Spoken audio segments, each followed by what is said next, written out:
Good morning বন্ধুরা, কেমন আছো তোমরা? আজ সকাল সকাল তোমাদের সঙ্গে একটা ছোট্ট ব্লগ নিয়ে চলে এসেছি। এখন বাজে সকাল 5টা, আর দেখতেই পাচ্ছ আমি সকাল সকাল ভাত গরম করা হয়ে গেছে। লুচি করেছি, আলু চচ্চড়ি করেছি, এদিকে ডিম সেদ্ধ বসিয়েছি, আর ওদিকে টিফিন কমপ্লিট করেছি। ও দেখো ট্রায়াঙ্গেল লুচি নিতে চেয়েছে, তাই ট্রায়াঙ্গেল লুচি আলু চচ্চড়ি দিলাম। আর এখানটায় হচ্ছে লেবু কেটে দিলাম। লেবুটা ফল হিসাবে নিয়ে গিয়ে স্কুলে তাও খেয়ে নেয়। রোজ একটা করে ফল না দিলে আর তো খাওয়ার টাইম পাই না, এই সকালবেলা দিয়ে দিই। আর আজকে আর সেদ্ধ কিছু দিইনি, এই আলু চচ্চড়িটা একটু ভাতের মধ্যে দিয়ে দিলাম সকালবেলা। এখন 6টার সময় ওকে তুলি, 6টার সময় উঠে ও একটু ভাত না খেয়ে গেলে পারে না। ওকে রোজ দুধ দিই না, কেন ওর তো একটু পেটের সমস্যা হয়েছে, তাই দুধটাও বিকালবেলা খায়, আর রাত্রিবেলা দিই। তাও আবার বিকালবেলা স্কুলে টিফিনে হবে না, বিকালবেলাতেও ওর নতুন নতুন টিফিন চাই। তা আজকে আমি ওর লুচিটা যখন করলাম তখন দুটো লুচি আমারও করে রাখলাম, সকালবেলা টিফিনে খাবো। এই যে টিফিনটা নিয়ে যাচ্ছি, এবার একটু ব্যাগে প্যাক করে নিই। আর এখানে এই যে ছোট্ট টিফিন কোটোটা আছে, ও একটু পছন্দ করে মিষ্টি হিসাবে শুধু গুজিয়া স্কুলের জন্য, তো এই জন্য আবার কালকে একটু গুজিয়া এনে রেখে ওই টিফিনের মধ্যে গুজিয়াটা দিয়ে দিলাম। ওই গুজিয়াটা নিয়ে তৃপ্তি করে ওই কুটুস কুটুস করে কামড়ে কামড়ে খায়। ও অন্য কোনো মিষ্টি একদমই খেতে চায় না। আর জলের মধ্যে দিয়ে দিচ্ছি একটু করে ওআরএস।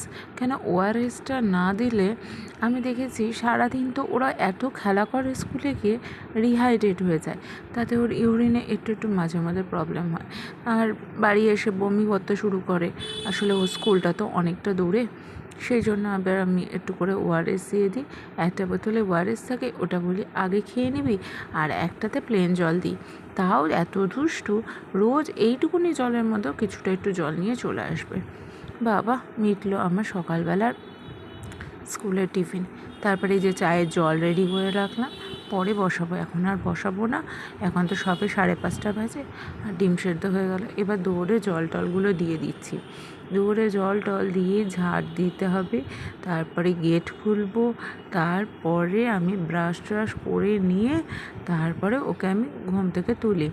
আসলে কী বলো তো, সকালবেলা থেকে এত টাইমটা আগে আমি আরও 4:30টার সময় উঠতাম, এখন ইদানিং 1/2 ঘন্টা দেরি করছি, বাসটা একটু ভালো যায় তো সেই জন্য।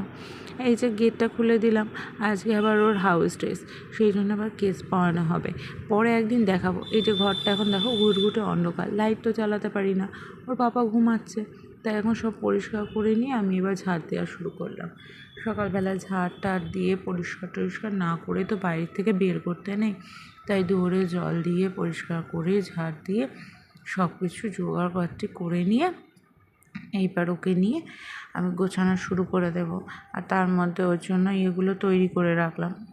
আমিও তার মধ্যে একটু খেয়ে নিলাম সকাল সকাল চিয়া সিডটা আমি রোজ সকালবেলায় খেয়ে থাকি, রাত্রিবেলা ভিজিয়ে রেখে সকালবেলা খেয়ে নিই। চিয়া সিডটাও খেয়ে নিলাম, খেয়ে নেওয়ার পরে এবার ঘরে যাব। অন্ধকারের মধ্যে দিয়েই ওর আবার আমন্ডগুলো ছাড়িয়ে নিই। এইভাবেই ব্লগটা শেষ করলাম। সঙ্গে থেকো, দেখতে থেকো, আবার আসবো।